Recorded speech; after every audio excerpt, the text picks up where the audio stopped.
Your first memories are a warm, fuzzy blur of golden fur and milk breath. You're one of 8 wiggling puppies in what humans call a reputable breeder's home, which apparently means your mom has better healthcare than most humans. Right now, your world is simple. Eat, sleep, and occasionally get picked up by giant hands that smell like something called hand sanitizer. Your mother's there too, patient and warm, though she seems increasingly done with your constant milk bar raids. You've already mastered the art of pushing your siblings away from the prime nursing spots. Hey, a pup's gotta eat.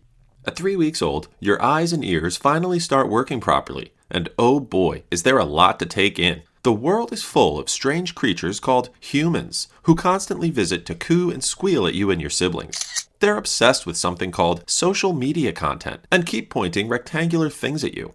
You've already learned that doing literally anything, sleeping, yawning, existing, makes them squeal with delight. By week 6, you've mastered the art of the puppy waddle and discovered your tail, which obviously must be caught at all costs. You've also learned that humans are suckers for what they call your puppy dog eyes, a weapon so powerful it should probably be illegal. Your breeder keeps saying something about champion bloodlines, which you assume means you're basically royalty. Then comes the first selection day. Your heart soars as a family approaches. They're perfect. The kid even has a tennis ball in his pocket. But wait, they're picking up your brother? The betrayal! You immediately launch into your emergency routine. Fake coughing, dramatic limping, which you forget about when treats appear, and even attempting to trip your brother on his way out, failing spectacularly and face planting into your water bowl. Finally, the second selection day. Your tap dancing skills are questionable, but your accidental tumble while chasing your tail move seals the deal. A family chooses you, and suddenly you're experiencing your first car ride. The world zooms by at terrifying speeds, but you're too busy throwing up on what you'll later learn is expensive upholstery to really care. Welcome to your forever home. Everything is new and must be tasted immediately. It's not destroying, it's quality testing. The humans seem confused about why you're sampling their furniture like it's a buffet, but come on, how else are you supposed to learn about things? Dad keeps mentioning something about mortgage payments every time you chew on the coffee table. They show you your new bed, a plush, orthopedic wonder that probably costs more than their monthly grocery budget. You take one look at it and decide their pristine white couch is clearly superior. Not the Italian leather sectional, Mom shrieks, but it's too late. You've already christened it with your first indoor pee, creating what you consider a beautiful abstract art piece. Dad's face goes through all 5 stages of grief in about 3 seconds. The kids are supposed to be teaching you the house rules, but they're too busy arguing about whose turn it is to clean up after you. Meanwhile, you've discovered that the fancy decorative pillows, apparently from some place called Pottery Barn, make excellent chew toys. Those were hand embroidered, Mom wails.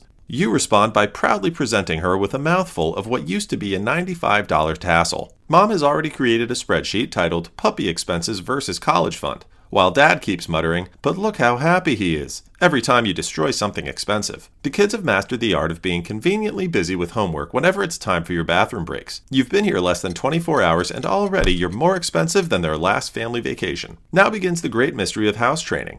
Apparently, there's a difference between inside and outside when it comes to bathroom needs. You decide to test this theory by creating what you consider art, a Leonardo da Vinci quality masterpiece on their Persian rug. The humans seem very invested in redirecting your artistic pursuits outdoors, celebrating like you've won an Olympic medal every time you pee on grass instead of their belongings.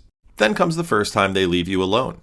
The betrayal. They say they're just going to Target, but you've seen enough soap operas on their TV to know what abandonment looks like. Your internal monologue kicks in. Day 1 of abandonment. It's been 30 seconds. Food bowl is still half full. Water available. But what's the point of living without belly rubs? Time to document your suffering through creative expression. First, the living room renovation. Those throw pillows from Pottery Barn, you've heard Mom mention the price exactly 47 times, would look much better deconstructed. You create a cotton snowstorm across 3 rooms. Next, Dad's home office is calling your name. Those manila folders marked Urgent, Tax Audit make perfect confetti. You also discover his laptop charging cable tastes like forbidden spaghetti. In the kitchen, you figure out how to open the cabinet under the sink. Opposable thumbs are overrated. And redesign the space using every trash bag in the box. Your artistic vision requires spreading each bag out fully before shredding it into modern art. You're particularly proud of how the coffee grounds from the trash can complement the scattered bags. The bathroom provides your finale. The toilet paper rolls become your crowning achievement. You create an interpretive art piece spanning all 3 bathrooms that you title The Eternal Stream of Loneliness. For added drama, you somehow manage to hit the remote control with your tail and turn on the TV, coincidentally ordering Marley and Me on pay-per-view.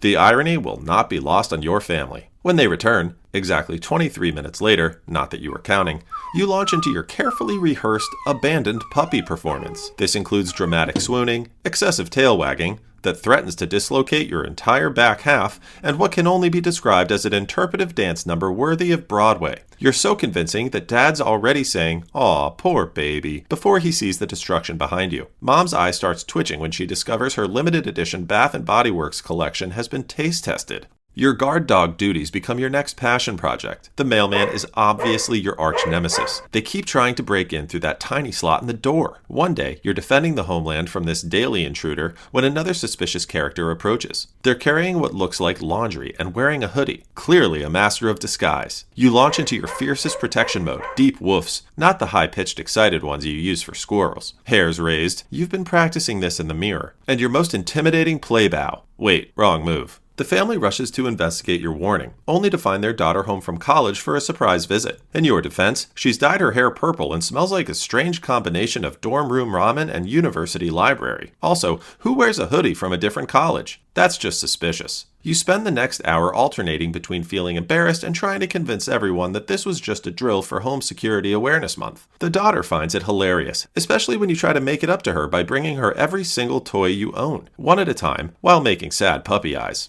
Your daily routine becomes a series of important missions. The mailman must be barked at. They're clearly up to something. Squirrels must be chased. They're definitely plotting world domination. The vacuum cleaner must be feared. It eats everything in its path. But your most important job is maintaining strategic positioning during family meals. You perfect the art of the casual lean, as if you just happen to rest your head on their leg while they're eating that delicious smelling chicken. Life settles into a comfortable rhythm of walks, belly rubs, and occasional adventures. You discover you're actually part fish. Any body of water, from puddles to lakes, must be splashed in immediately. Your humans seem less enthusiastic about this trait, especially when you shake yourself dry in their living room. The years roll by, and suddenly you're not the youngest dog at the park anymore. Your face starts turning gray, but your heart stays pure golden puppy. The zoomies might not last as long, and the jumps onto the bed might need a running start, or, let's be honest, assistance. But you're still convinced you're the same bouncing pup who first came home all those years ago. Your humans spoil you even more now. Apparently, being a senior dog comes with privileges.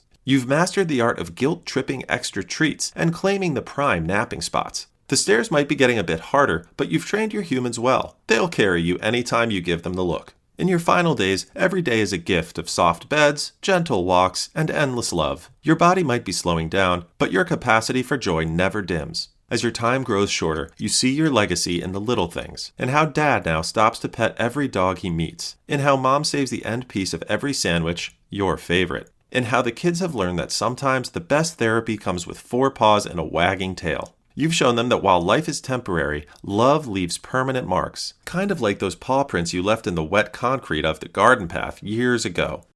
In the end, being a golden retriever was never about retrieving. It was about showing humans how to love unconditionally, forgive readily, and live joyfully. Not bad for a creature who once thought the vacuum cleaner was a demon and the mailman was plotting world domination. You've lived a life full of tennis balls and belly rubs. But more importantly, you've lived a life full of love given and love returned. And really, isn't that what being man's best friend is all about?